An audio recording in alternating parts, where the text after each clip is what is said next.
Assalamualaikum, perkenalkan nama saya Kariska Ramadina Azahra dari Prodi PJ PAUD semester 2. Pada video kali ini saya akan mempresentasikan UTS pada mata kuliah bermain dan permainan anak yang telah diberikan oleh Ibu dosen Diah Ningrum, SPD, MED. Langsung saja yuk kita mulai, selamat menyaksikan. Masuk ke pembahasan yang pertama, yaitu tahapan perkembangan bermain anak usia dini menurut Harlock. Tahapan perkembangan bermain anak menurut Harlock ada 4. Yang pertama, tahap eksplorasi, kedua, tahap permainan, ketiga, tahap bermain, dan yang keempat, tahap melamun. Yang pertama, tahap eksplorasi. Hingga bayi berusia 3 bulan, permainan mereka terdiri atas melihat orang lain dan benda serta untuk melakukan usaha acak untuk menggapai benda yang diacungkan di hadapannya. Mereka dapat mengendalikan tangan sehingga cukup memungkinkan bagi mereka untuk mengambil, memegang, dan mempelajari benda kecil. Setelah mereka dapat merangkak atau berjalan, mulai memperhatikan apa saja yang berada dalam jarak jangkauannya. Yang kedua, tahap permainan. Bermain barang mainan dimulai pada tahun pertama dan mencapai puncak pada umur 5-6 tahun.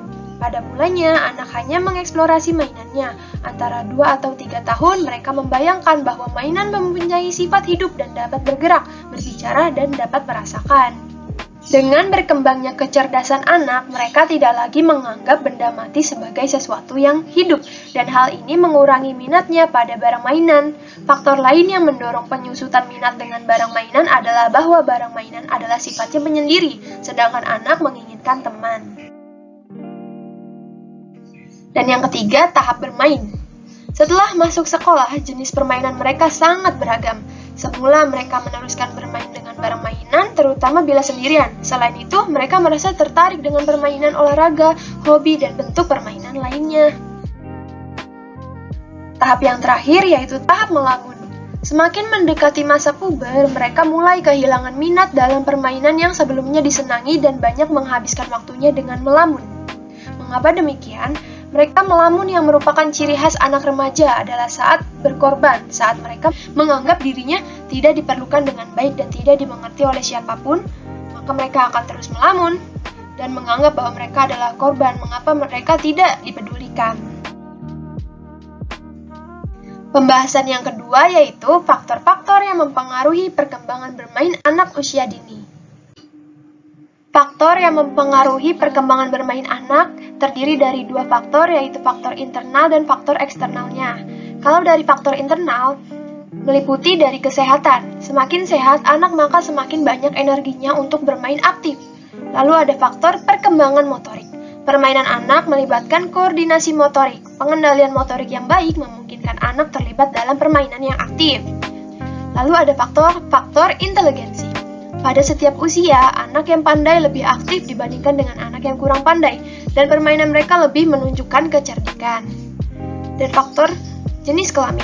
Anak laki-laki kecenderungannya bermain lebih kasar dibandingkan anak perempuan, dan lebih menyukai permainan yang melibatkan fisik motorik mereka. Kalau dari faktor eksternal, yang pertama faktor lingkungan.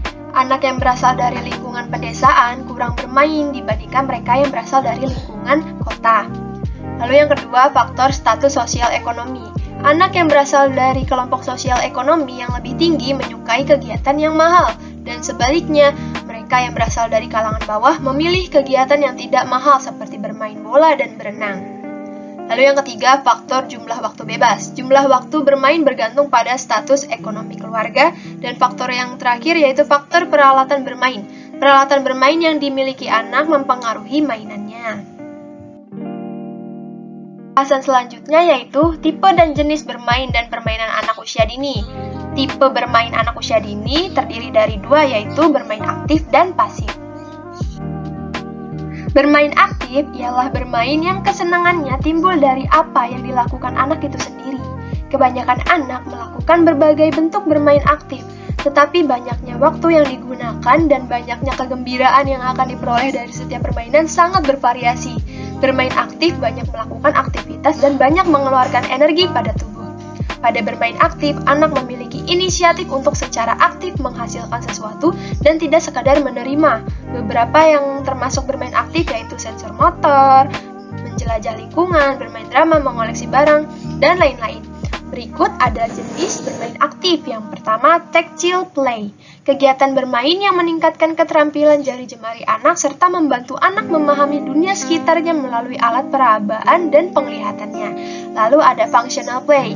Kegiatan ini bermain yang melibatkan panca indera dan kemampuan gerakan motorik dalam rangka mengembangkan aspek motorik anak. Lalu ada jenis constructive play. Permainan ini, permainan yang mengutamakan anak untuk membangun atau membentuk bangunan dengan media balok, Lego, dan lain sebagainya. Lalu ada jenis play games. Permainan ini, permainan yang dilakukan menurut aturan tertentu dan bersifat kompetisi atau persaingan. Selanjutnya yaitu bermain pasif. Bermain pasif adalah permainan yang bersifat hiburan semata.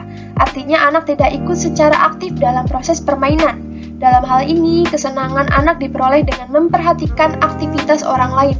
Seorang anak dikatakan bermain pasif ketika ia tidak secara aktif melakukan kegiatan tertentu. Dalam bermain pasif, anak lebih banyak menerima sesuatu seperti buku atau film. Bermain pasif membutuhkan relatif lebih sedikit energi dibandingkan bermain aktif. Yang termasuk dalam bermain pasif seperti membaca yang biasanya anak sudah lelah, sedang sendiri atau sakit, menonton film maupun acara televisi, mendengarkan radio, mendengarkan musik, atau pada zaman sekarang ya anak-anak kebanyakan bermain gadget. Itu tidak membuat dirinya banyak gerak, banyak mengeluarkan energi, hanya melakukan pancaraba dan indera. Nah, dari materi yang saya telah presentasikan tadi, saya akan memberikan contoh bermain aktif dan pasif melalui video yang akan saya tayangkan. Check it out!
Nah, itu tadi contoh dari anak yang bermain aktif dan bermain pasif.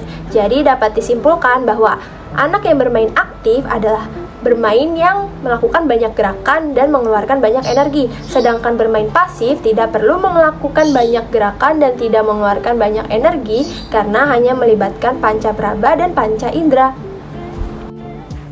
Alhamdulillah telah usai presentasi saya pada UTS bermain dan permainan anak usia dini. Semoga apa yang saya sampaikan dapat bermanfaat bagi kita semua. Kurang lebihnya mohon maaf. Saya Kariska Ramadina Azara mengucapkan terima kasih. Wassalamualaikum warahmatullahi wabarakatuh.